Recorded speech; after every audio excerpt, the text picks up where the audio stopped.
the things that make Africa smile. 12 till 1, Africa Update with Lulu Gaboo. Getting in-depth, powerful stories and the perspective you won't hear anywhere else. The Upside, 1 till 4, live and real with Tebogo Nikoleni and Nopulelo Ngubeni. Tame Ngubeni talks money, Africa in business, 4 till 5 p.m. 5 till 6, we put on a little bit more color. You've heard the freak with Joel Motema. We go to East and Central Africa and find Darupinia Africa with I Am Shakif. Coming to you live from Johannesburg in South Africa on Pan-African Radio from an African perspective. I'm Lulu Gaboo. I'm in studio with Jwalani Tulongwebe, Nosipo Zuma and Fikile Lingwati. Coming up in this hour. The protests actually in Kenya are going to continue, and it's our hope that we'll continue protest, that citizens will continue exercising their expressive and associated right. A Kenyan police officer has been arrested over the shooting of an unarmed civilian during protests in the capital, Nairobi. It's a numbers game. It's how many ballistic missiles the Iranians have got versus how many interceptors the Israelis have got. And US President Donald Trump has called on the Iranian government to surrender. But first up, the news with Jolani Tulongwebe and our sports headlines with Fikile Lingwati. SABC News. The African Perspective. Thank you, Lulu. Good day. We start with news just in. The mortal remains of the former Zambian President Edgar Lungu will not be repatriated to his home country today. Earlier, a small crowd had gathered at the Lanseria airport in Johannesburg, South Africa, in anticipation of Lungu's repatriation. Lungu, who was the sixth elected Zambian leader, passed away earlier this month while receiving medical treatment in South Africa. The family of the former late president and the current administration, led by President Hakainde Hichilema, have reached an agreement about his funeral. The days of mourning have also been extended to the 23rd of June. We will have more details on this latest development surrounding the story. A Kenyan police officer has been arrested over the shooting of an unarmed civilian on Tuesday during protests in the capital, Nairobi. Tensions remain high in Kenya as demonstrations were sparked by the killing of 31-year-old blogger and teacher Albert Ojwang in police custody. Graphic videos have surfaced showing police brutality during the protests, further fueling public outrage over alleged extrajudicial killings by security forces. Channel Africa's correspondent Alex Kiari. The statement condemned that incident and acknowledged that that was an oversight and that the officer involved has since been arrested and he has since been identified. He was shot in the head at point blank range and he was actually not armed. He did not resist arrest. He was basically selling the face masks to the protesters, just like it happens every time there is a protest. And the two officers just confronted him as he tried to pin himself on one of the doors of the shops. After that shooting, they left him there as he fell to the ground and then walked away. And he was later on taken to one of the referral hospitals in the city center. Belgian prosecutors say they are seeking to put on trial a 92-year-old former diplomat over his alleged role in the 1961 killing of Congolese independence hero Patrice Lumumba. Etienne Davinon is accused of involvement in the unlawful detention and transfer of Lumumba at the time he was taken prisoner. Lumumba's children filed a case in Belgium in 2011 to demand justice after their father was killed at the age of 35. His body was dissolved in acid, but a gold-crowned tooth remained. Davinon is the sole survivor among 10 Belgians accused of complicity in Lumumba's murder. Deputy Chairperson of the South African National Editors Forum, Chamano Makadi, says they are working to form a journalism sustainability fund to save journalism. This as media companies across the country are retrenching staff. This is mainly due to a drop in revenue as people are moving away from traditional media towards social media platforms to access news. Makadi says the business model for the news media needs to be changed. He says research by the Reuters Institute at Oxford University found that social media and video networks have become the main source of news in the United States, and this can easily fit into South African news consumer preference. Makari says to ensure that South Africans access credible news content, SANEF continues to engage relevant stakeholders to find means to regulate the digital space.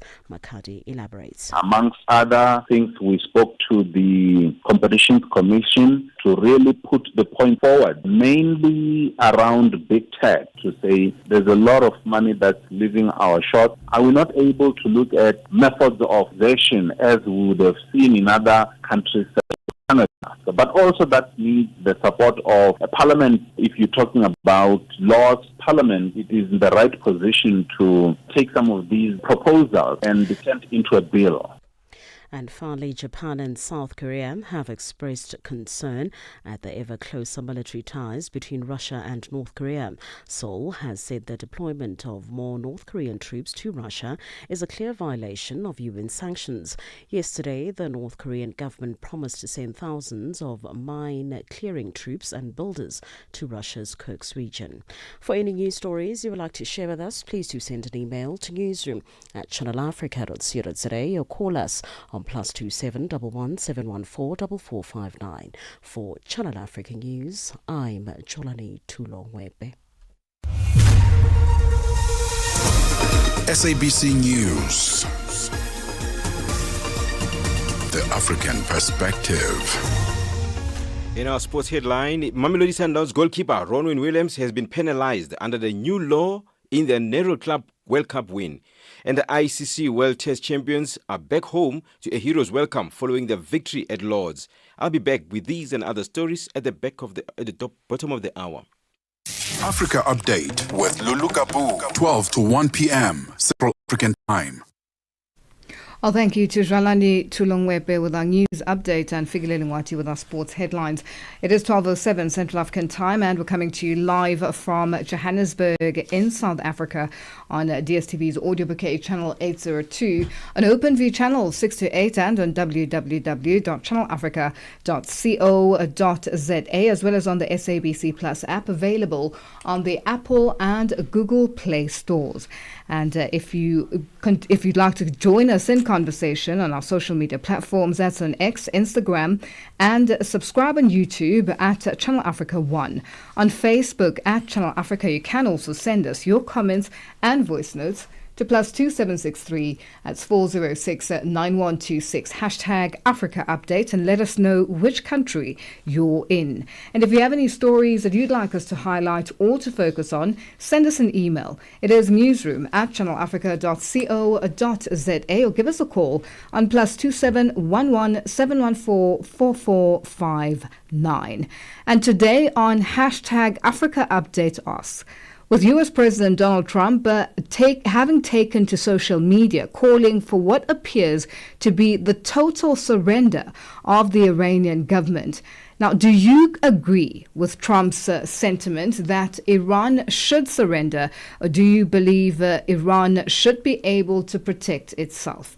The question is, do you agree with Trump's sentiment that Iran should surrender, or do you believe that Iran should be able to protect itself? And let us know what your thoughts or your comments are on this crisis that we're watching unfold in the Middle East on all our social media platforms. #Africa Update Ask.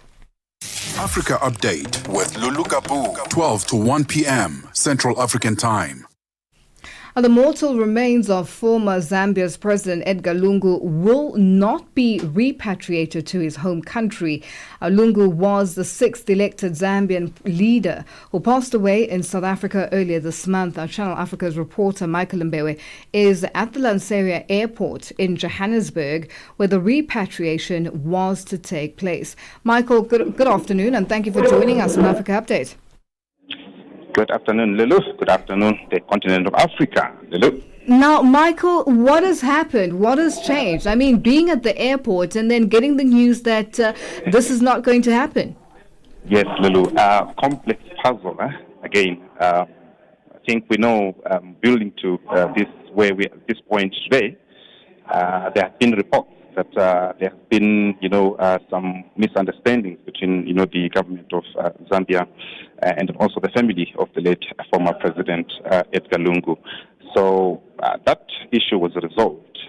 We hear there were some interventions from, regional leaders in the SADC region who facilitated those discussions to say that they should assist as far as the repatriation of the body is concerned. We know this is emanating from, Edgar Lungu being fingered by the government of UNPD under the leadership of Hakainde Hichilema, that he was embroiled in corruption during his tenure. So he's been, accused of such crimes.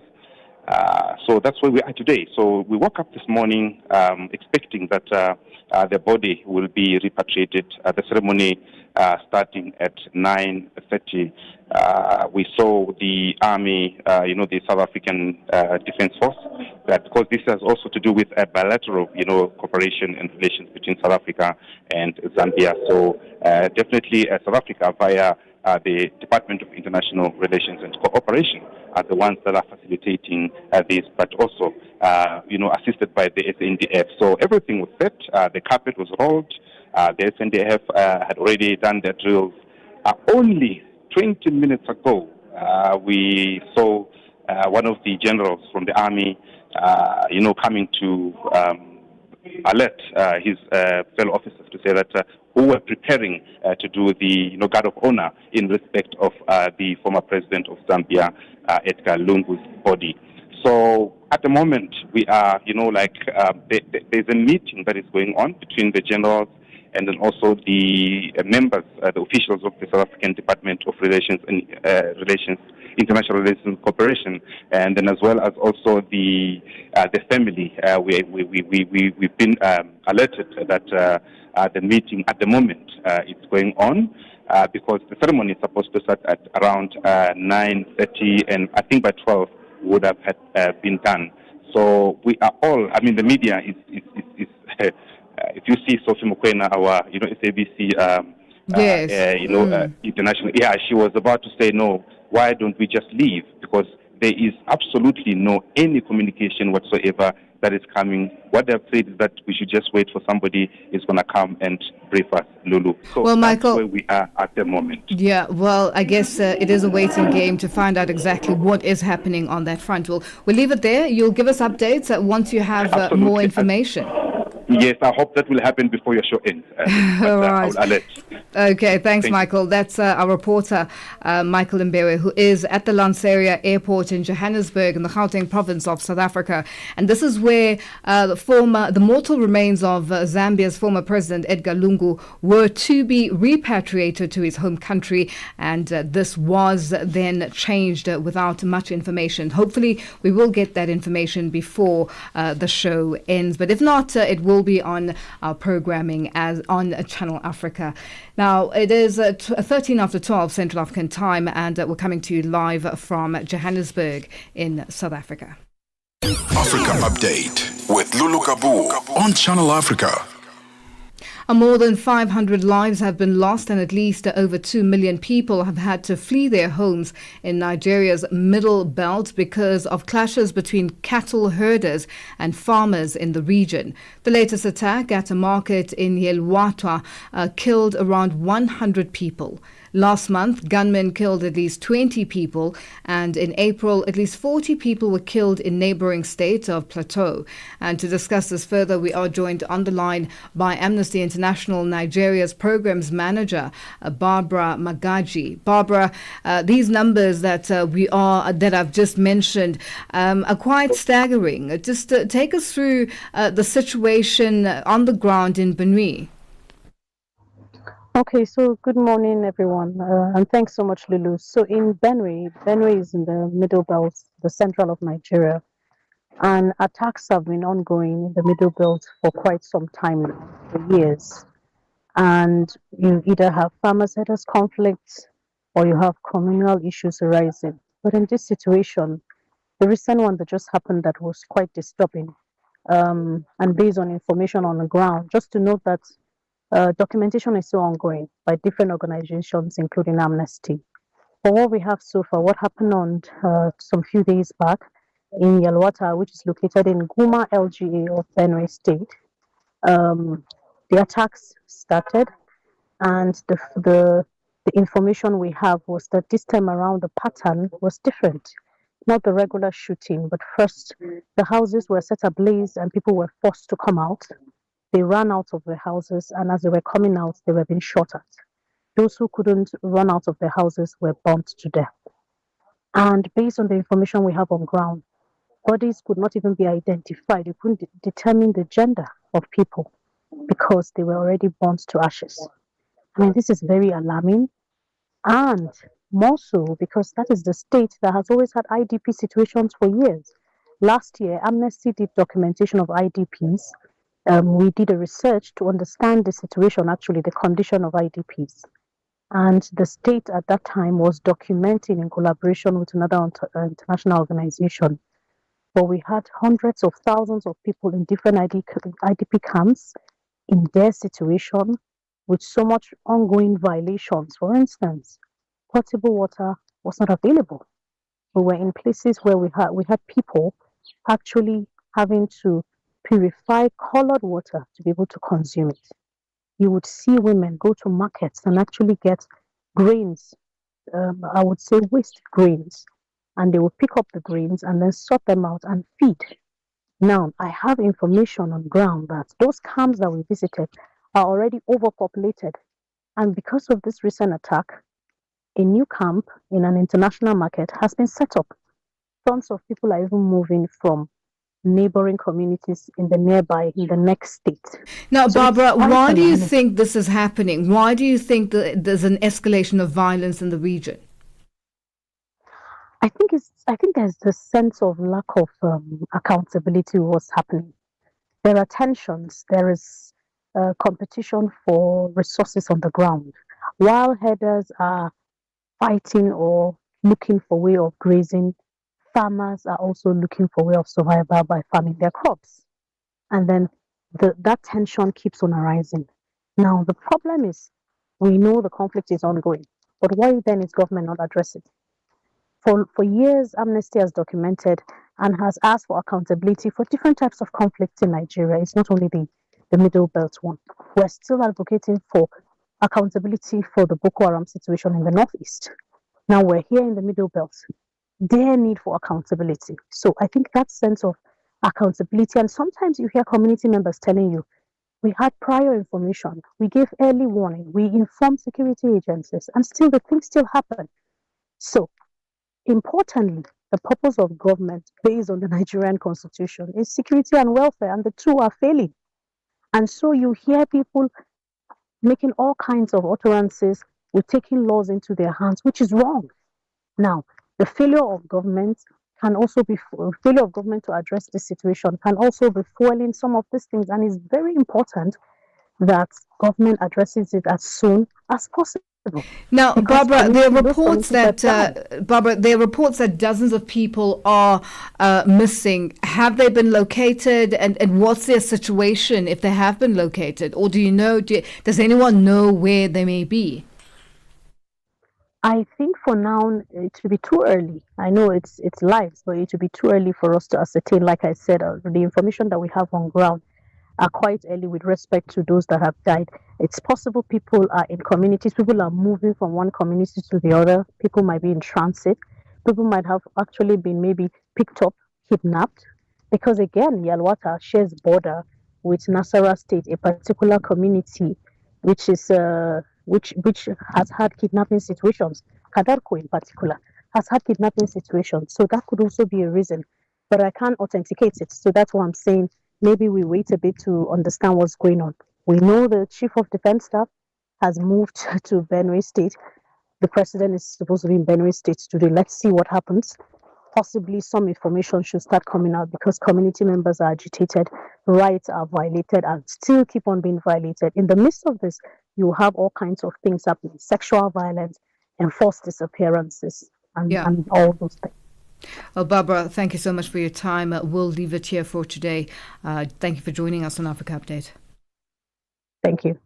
That's Amnesty International Nigeria's Programs Manager, Barbara Magaji, joining us on the line. It is 20 after 12 Central African Time.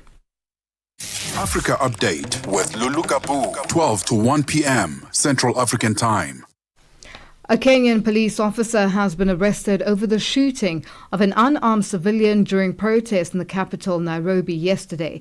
The protests were called following the death of Albert Ojwang, a social media blogger. Police initially said that Ojwang had died from self-inflicted injuries, but an autopsy report ruled that out. Kenya's High Human Rights Commission Senior Program Advisor, Martin Mavenjina, elaborated on the actions of the country's Deputy Police Chief after calls for his resignation. Mr. Lagat has actually not resigned. He has actually stepped aside to allow, he did pen a letter saying that to allow for the relevant agencies to investigate. So technically, Mr. Lagat is still an employee of the National Police Service. But from where we see it, we think it's a well choreographed plan to ensure that investigations are done in such a shoddy way to ensure that he gets back to his office. Unfortunately for us, the National Police Service has had a long and checkered history of human rights violations for over the last, for the last decade. Even despite the coming in of a progressive constitution in 2010 and a raft of progressive pieces of legislation that were meant to ensure that the police discharge their duty with respect to human rights, we've seen a deeply entrenched culture of impunity, and unfortunately for us, it is being manifested in a clear way. Now, the crime that Albert had been accused of, which is actually a civil matter, if Mr. Lagat had an issue with Albert, then he should have actually he should have actually pursued the matter within our court of law. Now, regarding who should be the one investigating the matter, this is what Mavenjina had to say. Ideally, as it stands, it should be the Independent Police Oversight Authority should be able to carry out an effective investigation. But as is, we have lost hope in the capabilities of the Independent Policing Oversight Authority, and that is primarily because the 25th of this month marks 1 year since the Gen Z anniversary last year. The Independent Policing Oversight Authority has not, there were 65 Kenyans who died in the last protest in 2024. They have not preferred charges against a single officer, and yet we had a litany of evidence pointing to the officer who killed the first protester, Rex Masai.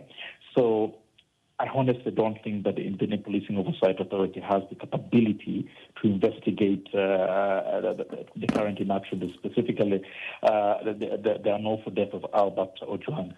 However, what we would propose, we need either an independent parliamentary inquiry or a judicial inquiry, or better still, a UN process whereby either through the AU or the United Nations, whereby we could actually get to the bottom of this. But as things stand, these investigations will take forever. We will be given lip service by the different relevant agencies. And I can assure you 1, 2, or 3 months down the road, we'll be told that this matter is still being investigated. The protests actually in Kenya are going to continue, and it's our hope that we'll continue protests, that citizens will continue exercising their expressive and associative rights to ensure that they reclaim the Kenya that their forefathers fought for. When the framers of our constitution enacted the 2010 constitution, we envisaged a very progressive Kenyan. However, the current administration and by extension, and the current police, police have taken us back to pre-colonial times, where police was used as a tool of oppression by against those voices of dissent by those in power. So it is our hope that that protests will continue, and we intend to reclaim our country. That was Kenya's Human Rights Commission Senior Program Advisor Martin Mavenjina joining us on the line. It is 12:24 Central African Time. We are on OpenView's audio bouquet. Channel 628. Africa Update on Channel Africa. Explosions could be seen in the skies over Tel Aviv earlier as the Israel-Iran air war rages on. Now, explosions were reported in Tehran and the city of Isfahan in central Iran, while Israel said Iran fired more missiles late yesterday and early Wednesday morning. Air raid sirens sounded in southern and central Israel. The Israeli military said it had conducted strikes on 12 missile launch sites and storage facilities in Tehran. Our SABC News correspondent Trent Murray is in Tel Aviv.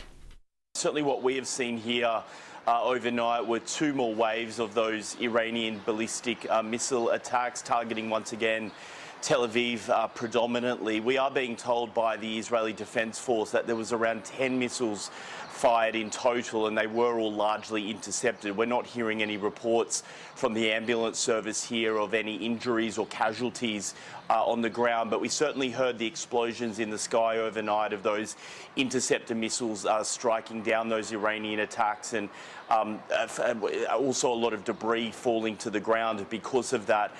We also know that this is a much smaller number of missiles than what we've been experiencing in recent days. I mean, Friday into Saturday, Saturday into Sunday, we were talking about hundreds of them all being fired at once, but now it appears to be only a handful that are coming when these waves are unleashed. Now, there is some military questioning here in Israel, according to local media, around whether Iran's stockpiles of those missiles are starting to run low.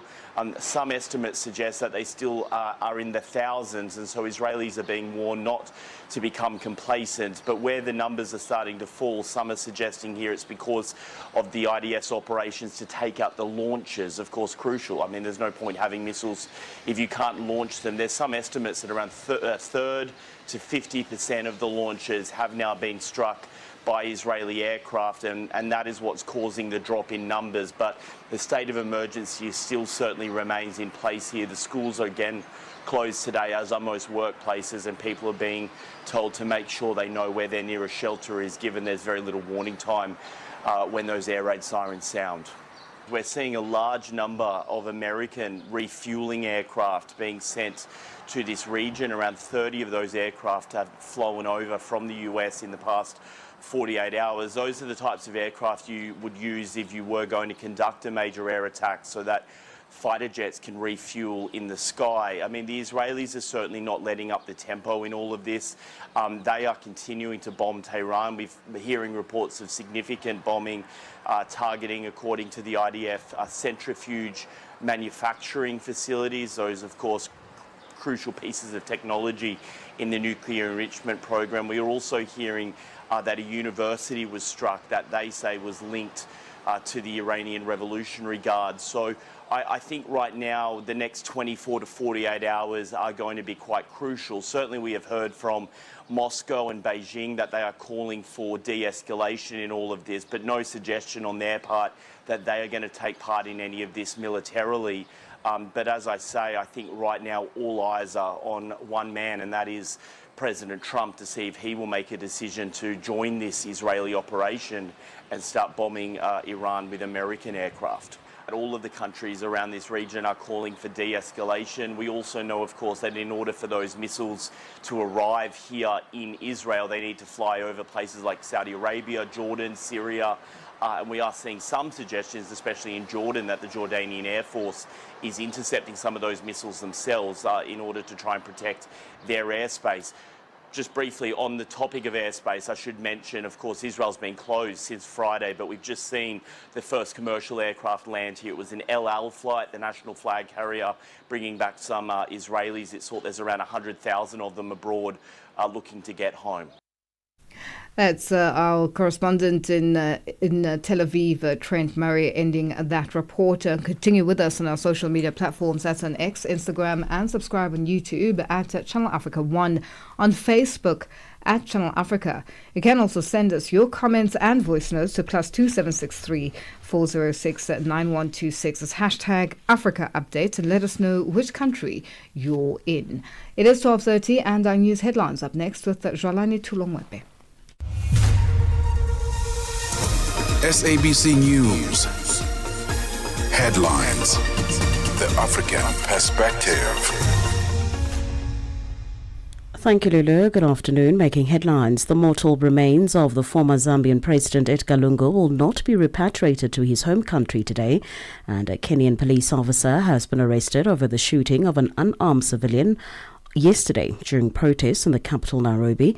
And finally, Israel's military says it struck nuclear and missile production sites in Iran on the sixth day of bombardment. I will have details on these and other stories at 1 o'clock. SABC News.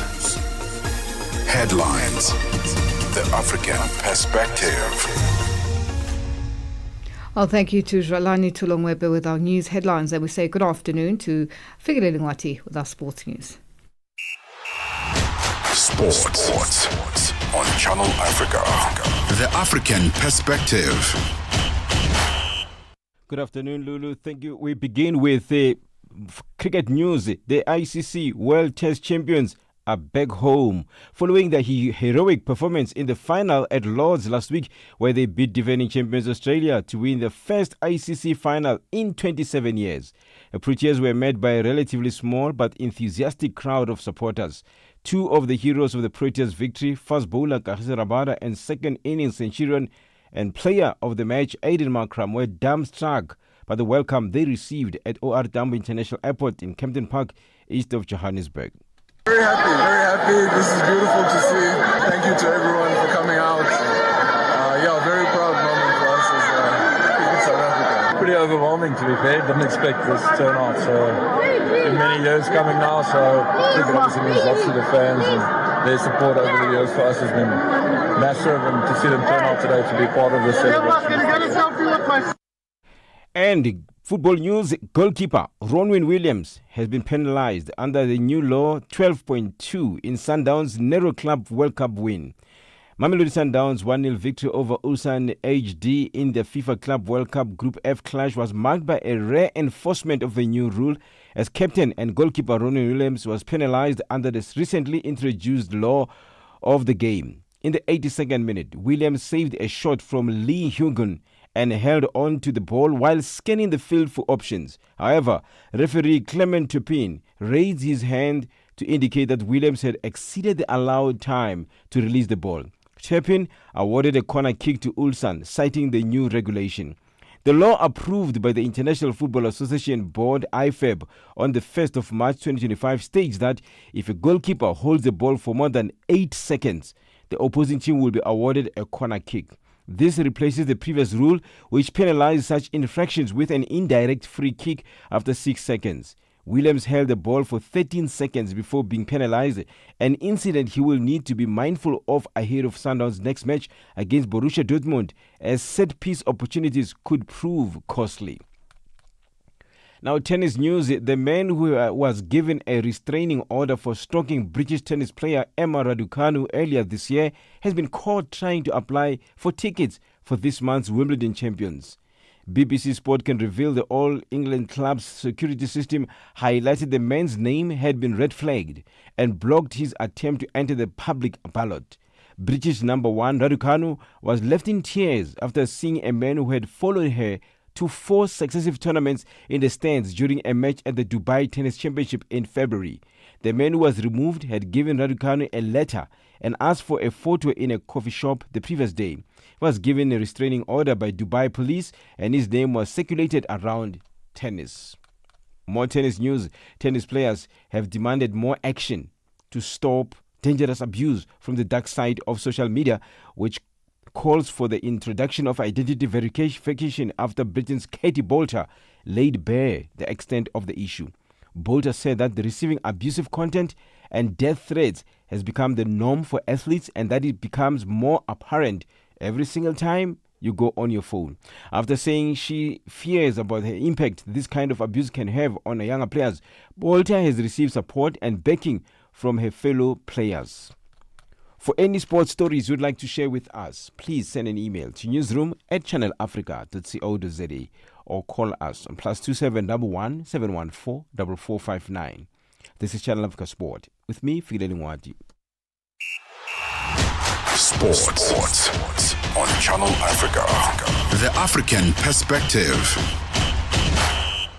Mix Vibration sur Channel Africa. Révérend Docteur Alain. Je suis content, très heureux d'être de la partie ce soir et bonjour à tous nos auditeurs. Je rappelle que pour les intimes, il vous appelle bien sûr BMB.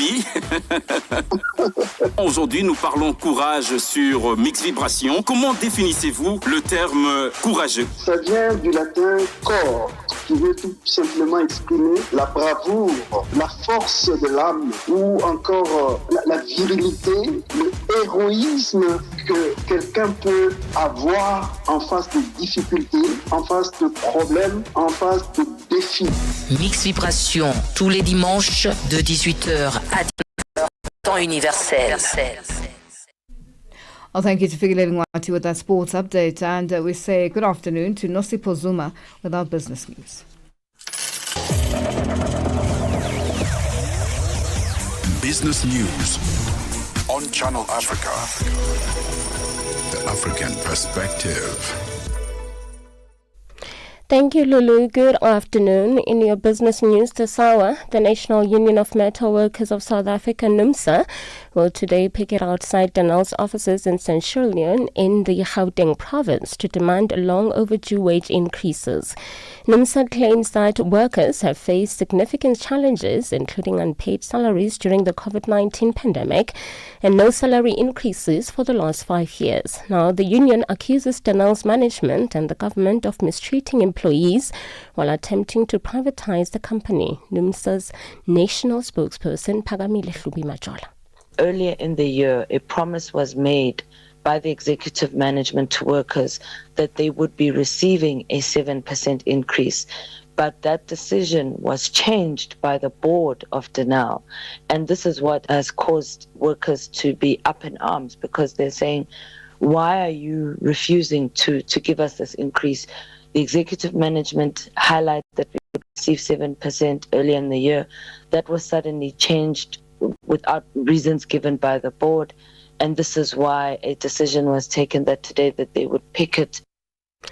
Annual consumer inflation in South Africa has remained unchanged at 2.8% in May. Now, this follows a slight uptick in April, up from the 2.7% recorded in March. Stats SA released the data showing that the only category contributing to the 0.2% monthly increase in the CPI was food and non-alcoholic beverages. Chief Director for Price Statistics, Patrick Kelly, says the monthly change to the food and non-alcoholic beverages index was 1.1%, following a 1.3% rise in April. The annual rate for the category increased to 4.8% from 4% in April, the highest print since March 2024, when the rate was 5.1%. Let's dive deeper into this. Meat, and specifically beef, is a key factor behind the rise in food inflation. Ghana's Finance Ministry says the Fitch B rating is a key milestone in Ghana's economic recovery journey.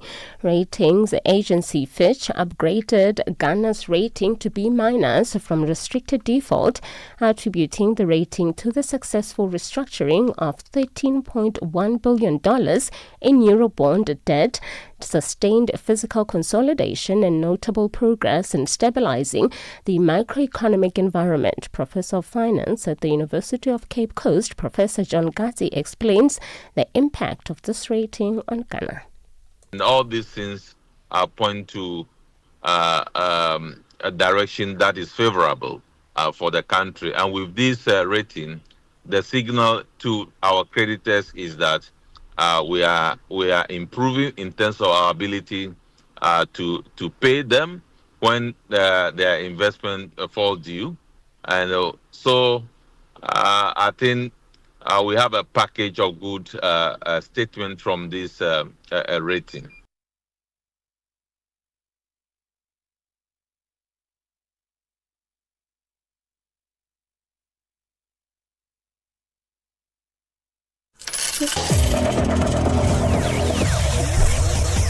Business news on Channel Africa. The African Perspective. Tune in and turn up the volume. This is Channel Africa. Get Channel Africa on DSTV Audio Bouquet. Channel 802. Africa Update with Lulu Gaboo, 12 to 1 p.m. Central African Time. Well, thank you to North Sipozuma with our business news. It is 12:40 Central African Time, and we're coming to you live from Johannesburg in South Africa. U.S. President Donald Trump has taken to social media calling for what appears to be the total surrender of the Iranian government. Now, Trump returned from the G7 summit in Canada 24 hours early and is presenting a much more muscular approach towards Iran after urging Tehran's population of almost 10 million people to evacuate the capital as he hurdles with his national security at the White House. Sharon Bryce-Peace has more. President Trump's posture comes as the Pentagon continues to move military assets, including 2 massive aircraft carriers, into the region, for now stating that the moves are defensive in nature. The official word out of Washington is that the United States has not been involved in the offensive strikes on Iran. In a series of posts on Truth Social, President Trump wrote that, quote, "We now have complete and total control of the skies in Iran," followed by a post saying, "We know exactly where the so-called supreme leader is hiding," a reference to the whereabouts of Ayatollah Ali Khamenei, further writing that they were not going to take him out, at least for now, and that they don't want missiles shot at civilians, warning that their patience was wearing thin. As questions swirl around the goal of greater U.S. involvement in the absence of peace talks, listen to Lewis Smart, a principal analyst with the Jane's open source intelligence company. Predicting Trump's foreign policy decisions is notoriously difficult. We can, I think, very more confidently say that the US will be needed to some extent to achieve a mission success in terms of significantly destroying or significantly setting back Iran's nuclear program in the long term, or at least in the medium to long term. The US is likely needed in that regard, in terms of kinetic capabilities. Iran's newly appointed military chief of staff Abdolrahim Mousavi also striking a strident posture after a number of Iran's military hierarchy already taken out by Israeli strikes. The operations carried out so far had merely been warnings for a deterrence, and a punitive operation will be executed soon. Seriously, a warning is issued to the residents of the occupied territories, especially Tel Aviv and Haifa, to leave these areas for their own safety and not to become victims of Netanyahu's barbaric actions. Raising questions about how long Iran could respond militarily, as defense specialist Jeremy Binney, also with Jane's, explains. It's a numbers game. It's how many ballistic missiles the Iranians have got versus how many interceptors the Israelis have got. And the Israelis can push those numbers in their favor by hitting the missile bases in Iran, hitting the launchers when they move out of the bases, etc., and trying to suppress the Iranian offensive capability in Iran, as well as intercept the missiles as they're approaching Israel. The United Nations also weighing in through the Secretary General's deputy spokesperson Farhan Haq. Certainly we are against any threats against the leaders of any of the UN member states, and we want to make sure that that there's no actions taken towards escalation, including rhetorical. We want the conflict to end, not to be increased. So we certainly hope that all member states are aware of the need to limit the scope of the conflict and bring it to an end. With speculation rife that were the US to step in, it would be to deliver a bunker-buster bomb to penetrate a secretive Fordo uranium enrichment facility which is built 80 to 90 meters beneath the mountain. 2 main options are likely being evaluated by the United States moving forward, either to pursue a deal with Iran as it relates to its nuclear program and dramatically limit the concentration of its uranium enrichment, which has been flagged by the International Atomic Energy Agency, or to deploy a bunker-buster bomb to destroy the enrichment facility, which only the United States military has the capacity to deliver. I'm Shervin Bryce-Pease in New York. Africa Update with Lulu Gaboo on Channel Africa. Parlez-vous couramment le français? Êtes-vous passionné par la radio? Et êtes-vous qualifié pour travailler en Afrique du Sud? Envoyez-nous votre CV et vos 3 minutes démo en MP3 à @channelafrica.co.za pour avoir une chance de rejoindre la famille Channel Africa. Si vous n'avez pas de réponse après 14 jours, cela signifie que vous n'avez pas été retenu. Channel Africa, la perspective africaine. Africa Update with Lulu Gaboo, 12 to 1 p.m. Central African Time. It is 12:45 Central African Time, and we're coming to you live from Johannesburg in South Africa. In a parliamentary reply, South Africa's Police Ministry revealed that the Independent Police Investigative Directorate, IPID, has a backlog of 15,000 investigations into allegations of crime by police officers. Gauteng is the province with the second highest number of outstanding investigations against police officers. It is also the leading province in rape by a police officer and leads other provinces when it comes to police corruption. And for more on this, we are joined on the line by Lizzie Suping, the spokesperson for IPID. Lizzie, good afternoon, and thank you for joining us on Africa Update. Good day, Lulu, and good day to the listeners of Channel Africa. Now, Lizzie, why are there so many outstanding investigations? 15,000? Yes, our number is actually 14,907. But the challenge we have is that IPID is very thin on the ground when it comes to the number of investigators that we have, as opposed to the land area that we work in. And here we are talking about the number of staff members, as well as the number of officers within the metropolitan area, the municipalities, the metros. So we are very thin on the ground, and in 2023-24, we had about 168 investigators, and that is a very a low number in terms of what we have to work with. And in essence, our investigators ended up having about 300 dockets per investigator, and that is an anomaly, and that is the reason why we've been accumulating backlog cases.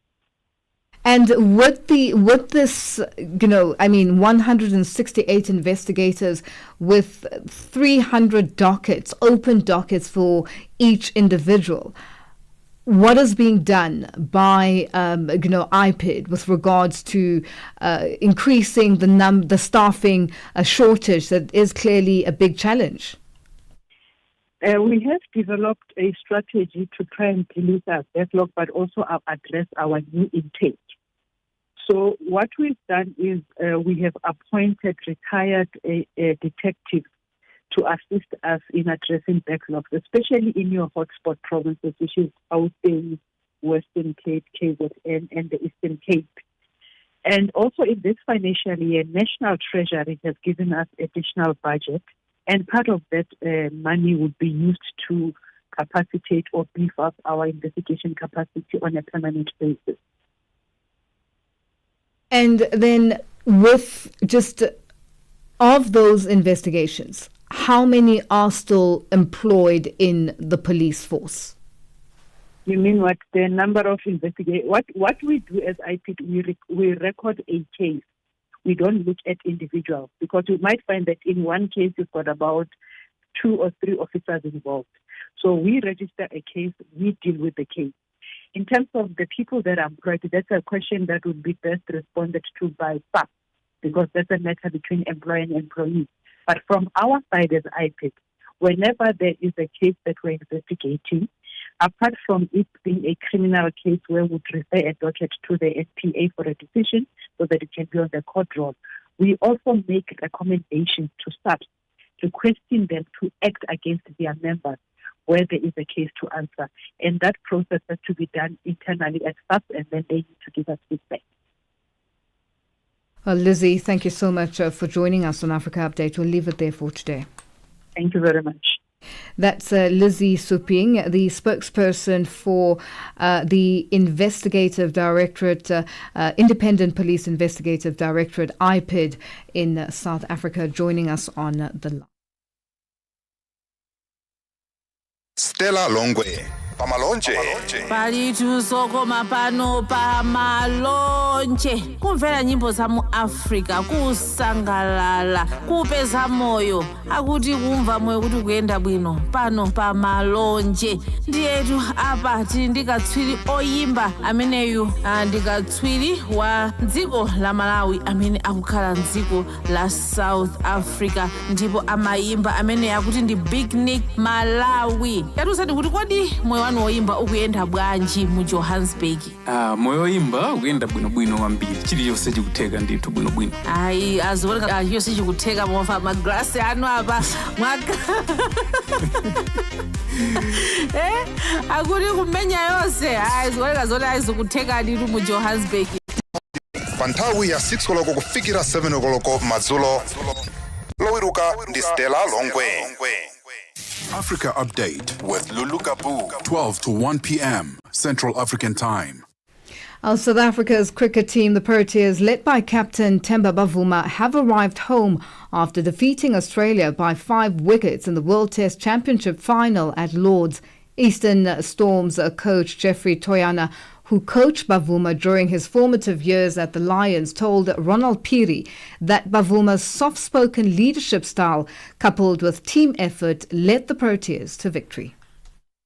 Themba is one of those quiet guys in the change room, but when he speaks, people listen.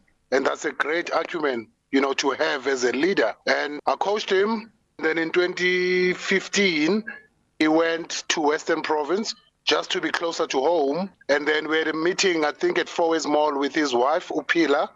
And he told me that he wants to come back to the Lions. And I told him that, if he comes back, he's going to be captain. And he was so excited about that. And I'm not surprised, that he's done what he's done because, he's a leader.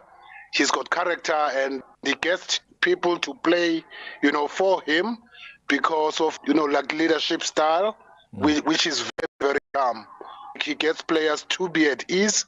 And that's what you want as a player as well. You don't want to be too nervous or too excited. So Themba is that type of a character that gets people just to be nice and calm and, so excited for him, really.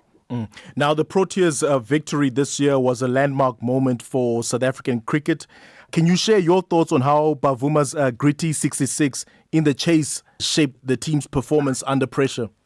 It's been years in the waiting, there's been heartache, in between. And Themba, the way he batted, that second innings, 260, 280, was going to be tough on that wicket. And the way they were so calm, with Aiden Makram there to steady us, into a great position. And he was injured as well, to show that he led from the front. And just the calmness around that inning. And, he made us calm as well as fans because we saw that, they were in control.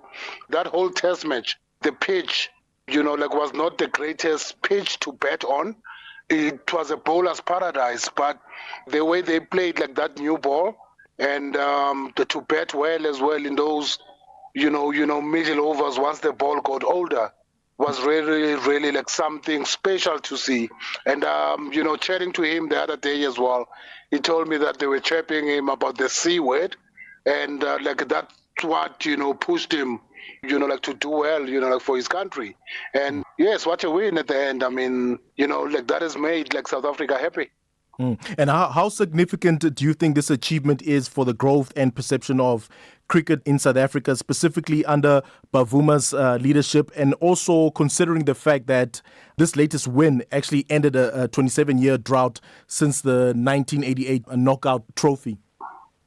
Big ups as well to Coach Shukri. For backing Themba. Because Themba, like I said, it's tough. It's especially those social medias, we're not kind, to him. And for him to be strong, during those tough days was really, really something special. And, when I chatted to him as well, I said to him, this is not the end. This is the start of hopefully bigger things, for cricket in South Africa. The big three, have taken a big chunk, of the cake. The big three, I'm talking about Australia, India, and England. So like they play too many test matches, and we don't play much. And I'm hoping this win will change the thinking of ICC, to try level, like the playing fields, like level them in such a way that you don't exclude, top teams, like South Africa, and our cricket will grow, like that ICC, like the monies and the big tours that are gonna come, at home now. That's gonna be something special, like not just for the players. I mean, for the whole of South Africa, and quite disappointing now that like this summer that's coming now, like there is no test series, at home. Like the world champions will be sitting at home with no world test series at home, and the people of South Africa will be starved of seeing their heroes, like playing at home. So let's just hope like the next cycle things will change, and I just hope Temba and Shukri just keep going, like with this side, and we go on to bigger and better things. And that is Eastern Storm's coach Jeffrey Toriana speaking to Ronald Peary. It is 12:56 Central African time, and we're coming to you live from Johannesburg in South Africa. We'll continue with us on our social media platforms. That's on X, Instagram, and subscribe on YouTube at Channel Africa 1. On Facebook at Channel Africa. You can also send us your comments and voice notes to +2763. That's 406-9126. #Africa Updates, and let us know which country you're in. And if you have any stories that you'd like us to highlight or to focus on, send us an email. It is newsroom@channelafrica.co.za, or give us a call on +2711 714 4459. Africa, meet Abedi. Yeah, that's me. Abedi is a music lover through and through. I really love African music. He's got a taste for all kinds of tunes and spends his days listening to Channel Africa. Guess what? He didn't know. Okay.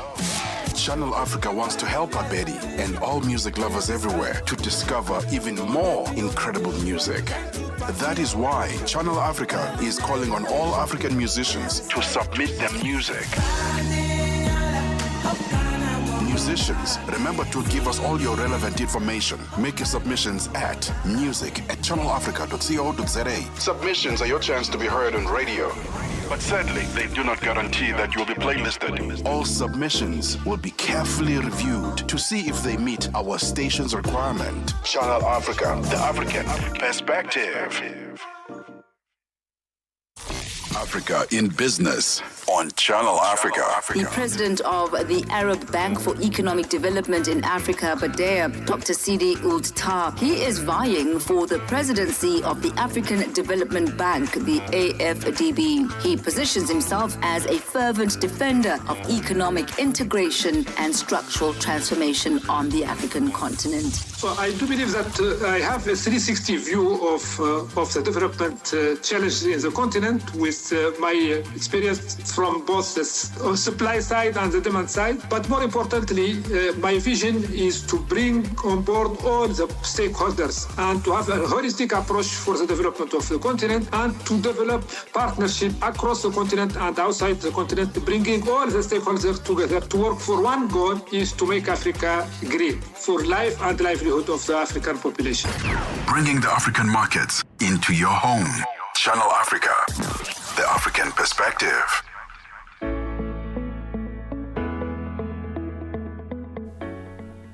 It is 12:58 Central African time. On #Africa Update asked today, we focus on the U.S. President Donald Trump having taken to social media calling for what appears to be the total surrender of the Iranian government. Now, the question is, do you agree with Donald Trump's sentiment that Iran should surrender, or do you believe it should be able to protect itself? And this is where you're able to give us your thoughts and your views on what's happening across the globe, especially now in this crisis in the Middle East between Israel and Iran. And it comes with an impact, of course, to the rest of the world. But share your thoughts and your views on our social media platforms. That's on X, Instagram, and Channel Africa 1 on Facebook at Channel Africa. You can also send us your comments and voice notes on +2763, that's 406-9126, hashtag Africa Update, and let us know which country you're in.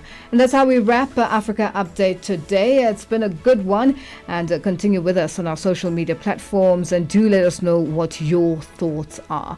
For myself, Lulu Gaboo, our producer Tracy Bumgard, our technical operator Katu Madava, and social media Elaine Bengani, that's where we leave it, and let's do this again tomorrow. Bye-bye.